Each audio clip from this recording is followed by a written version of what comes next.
Oke, saya sudah share kan ya? Share screen sudah kelihatan. Sudah, Pak. Oke, alright. Oke, ini contoh dari polymorphisme atau pewarisan sifat ya. Saya punya kelas employee, yang pertama kelas person, terus kemudian kelas employee extend person. Ini artinya employee ini merupakan subkelas dari person. Jadi di sini meskipun employee ini dia punya variable salary, tapi karena dia karena dia itu merupakan subclass dari person, maka employee ini sebenarnya juga punya nama, punya age juga. Dia juga punya metode namanya birthday juga. Jadi kita nggak perlu mengcoding ulang di employee karena dia dengan extend kayak gini, maka dia sudah mewarisi semua variable, semua metode yang dimiliki oleh person. Jadi itu ya. Oke, alright.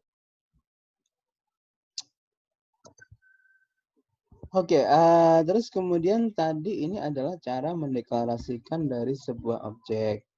Ini bedanya ya kalau integer n ini sudah saya bilang tadi dia mendeklarasikan variable and sekaligus dia mengalokasikan space di memori.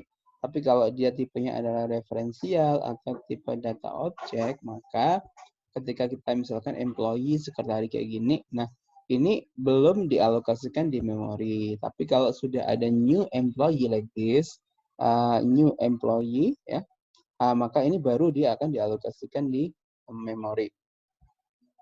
Oke, alright.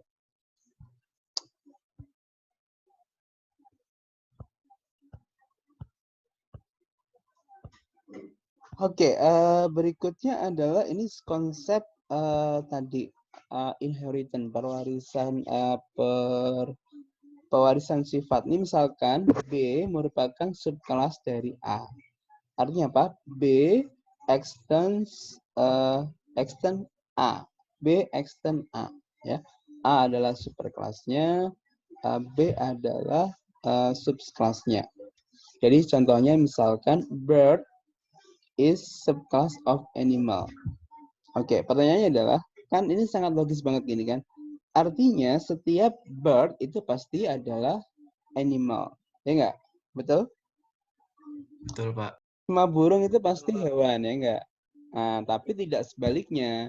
Tapi tidak setiap hewan itu adalah burung. Nah, itu konsepnya basically seperti itu. Jadi, karena B ini merupakan subkelas dari A, maka kelas A ini can be assigned to a variable. Ya jelas ya. Kalau kalian punya objek A, dimasukkan ke variabel tipenya A. Jelas nggak masalah. Kalian punya objek B, dimasukkan ke variabel B. It's okay. Contohnya misalkan tadi employee A sama dengan new employee. It's okay.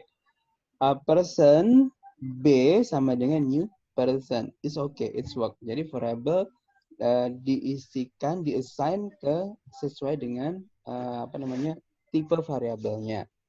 Nah, tapi di sini juga yang menarik adalah karena tadi karena B itu merupakan subkelas dari A, atau karena burung tadi itu merupakan subkelas dari animal, maka kalau kalian punya variable tipenya adalah animal, nah itu bisa kalian masukin dengan burung ya.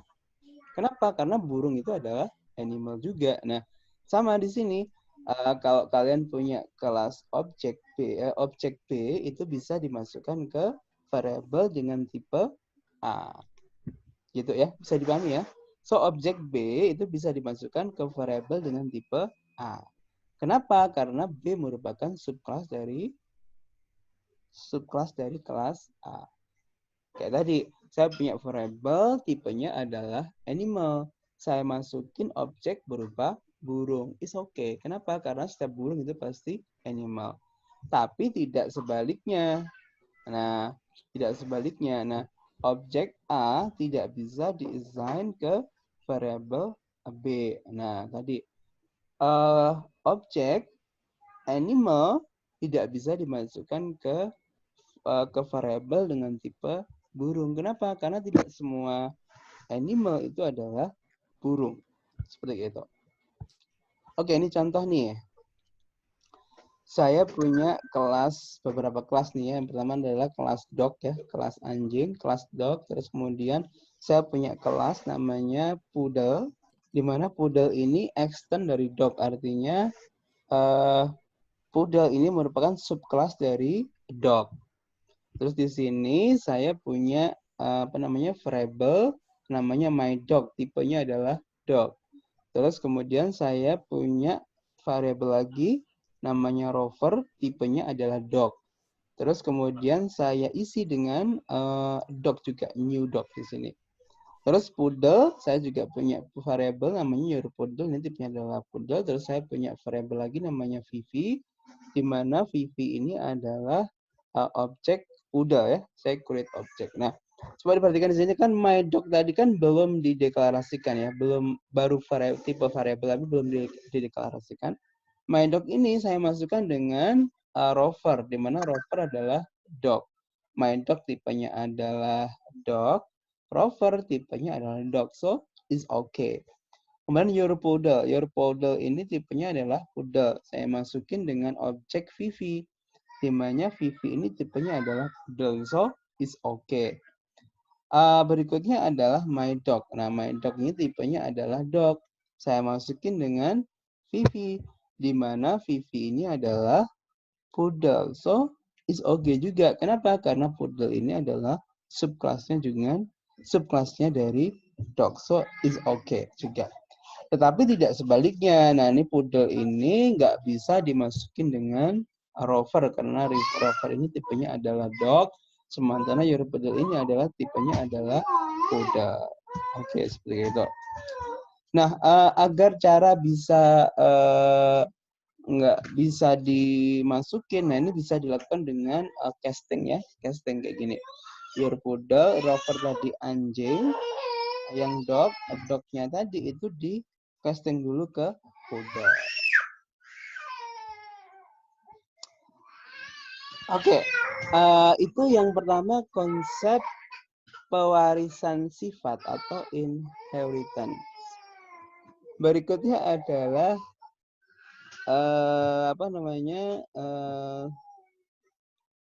polimorfisme.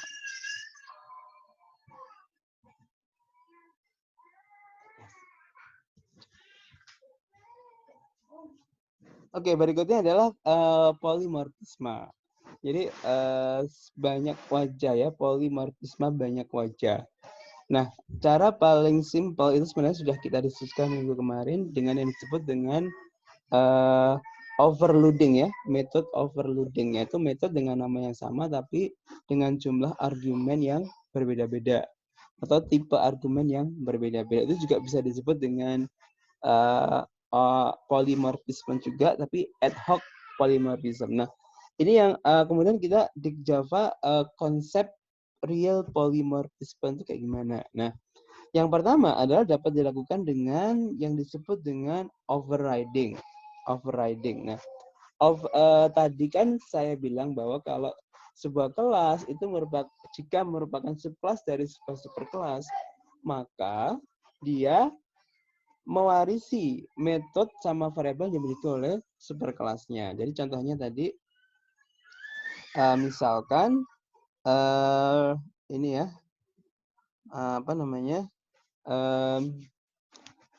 bisa terbang gitu ya, fly. Burung tadi kan burung itu kan semuanya bisa punya metode namanya fly, bisa terbang. Nah, cuman ada satu burung nih yang nggak bisa terbang, contohnya penguin. Nah, makanya di sini karena dia itu penguin itu merupakan subkelas dari burung, nah, tetapi karena fly-nya itu berbeda, maka dia bisa mendefinisikan ulang. Walaupun dia sudah punya metode fly dari superkelasnya, tapi di kelas penguin dia itu bisa mendefinisikan kembali metode fly tadi. Nah, di sini fly-nya dirubah, misalkan kalau tadi sebelumnya bisa fly, di sini misalkan kalau dipanggil metode fly maka kasih keterangan penguin cannot fly something like that. Jadi itu disebut dengan overriding. Jadi mendefinisikan ulang metode yang dimiliki oleh superkelasnya itu disebut dengan overriding. Oke, gitu ya. Oke, alright.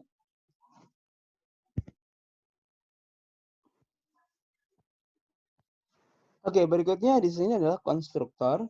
Masih ingat ya, konstruktor itu kemarin adalah metode yang namanya exactly sama dengan nama kelasnya. Nah, konstruktornya ini bisa berupa overloading ya, dengan nama konstruktor yang sama tapi dengan argumen yang berbeda-beda macam-macam. Nah, bagaimana kalau sebuah kelas itu nggak memiliki konstruktor, nggak mendefinisikan konstruktor? Jawabannya adalah is okay, never mind. Secara implisit, Java akan mendefinisikan default konstruktor. Jadi kalau kalian bikin kelas, itu artinya kalian nggak perlu punya konstruktor. Tidak perlu explicitly membuat konstruktor. Kalau kalian nggak bikin konstruktor, maka Java akan by default akan membuat konstruktor without argument. Jadi kalau misalkan kalian punya kelas employee, maka by default akan ada konstruktor yang namanya adalah employee dengan no argument. Jadi kalau kalian kalau kalian bikin objek namanya employee, maka employee A sama dengan new employee kurung, argumennya nggak ada. Itu by default seperti itu. Dimana nanti setiap variabelnya akan disetting dengan null atau no ya. Kalau dia merupakan string misalkan berarti null. Kalau berupa angka berarti dia adalah no. So kalau kita nggak mendefinisikan konstruktor, maka Java akan memberikan default konstruktor. Nah ini contohnya, jadi kayak misalkan employee ya, nama kelasnya employee, so metodenya harus exactly sama dengan nama kelasnya yaitu employee. Di sini misalkan kita memiliki dua argumen, yang pertama adalah nama, yang kedua adalah salary. Oke.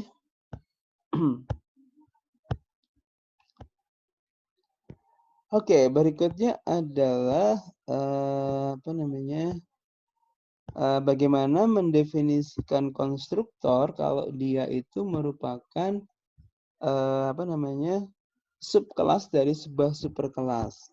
Nih contohnya ya, misalkan saya punya employee, di mana employee ini merupakan subkelas dari person. Nah, ketika kita mendefinisikan konstruktor dari employee, kita bisa memanggil konstruktor dari superkelasnya. Caranya adalah dengan menggunakan keyword super. Jadi employee string name ya, dalam kurung super dalam kurung name ini sebenarnya adalah memanggil, ini super dalam kurung name ini sepertinya adalah dia memanggil konstruktornya dari superkelasnya employee. Superkelasnya employee apa? Tadi person. So sebenarnya basically ini adalah memanggil person ini. Dia kan punya ini konstruktor person ini, person dalam kurung string name. This name sama dengan name. Gitu ya. Jadi ketika kita mendefinisikan sebuah konstruktor di sebuah kelas yang memiliki superkelas, cara memanggil konstruktor superkelasnya adalah dengan keyword super. Oke, itu tentang konstruktor. Basically adalah sebuah metode yang namanya exactly sama dengan nama kelasnya.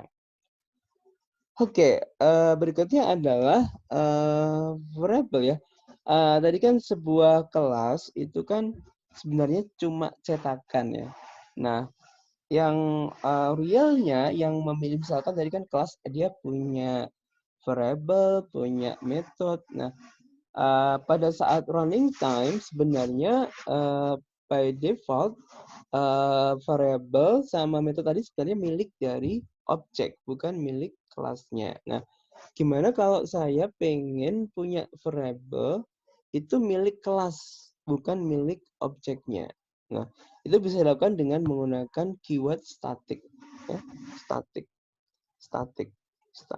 Static ini nanti misalkan di sini adalah saya punya kelas namanya person, saya definisikan dengan static. Jadi yang non static ini akan menjadi variable sama metode miliknya objek. Tapi kayak yang static integer population ini adalah miliknya kelas, di mana dia nanti itu nilainya itu akan static, ya, static. Jadi kalau miliknya objek tadi akan dynamic sekali, tapi kalau miliknya kelas dia akan static. Jadi kalau dia dirubah oleh objek yang lain, kalau objek A gitu, terus ketika objek B itu mengakses variable population ini nilainya akan ngikutin, ya, ngikutin. Jadi akan sama, diakses dari mana aja akan nilainya akan sama, berbeda dengan variable yang ada di objek. Oke, terus berikutnya adalah konsep yang disebut dengan information hiding atau encapsulation, ya. Encapsulation. Jadi mengkapsul sebuah program gitu. Nah, artinya di sini adalah sebuah coding itu enggak ketika digunakan itu sometimes kita nggak perlu tahu detailnya. Kita cukup tahu dia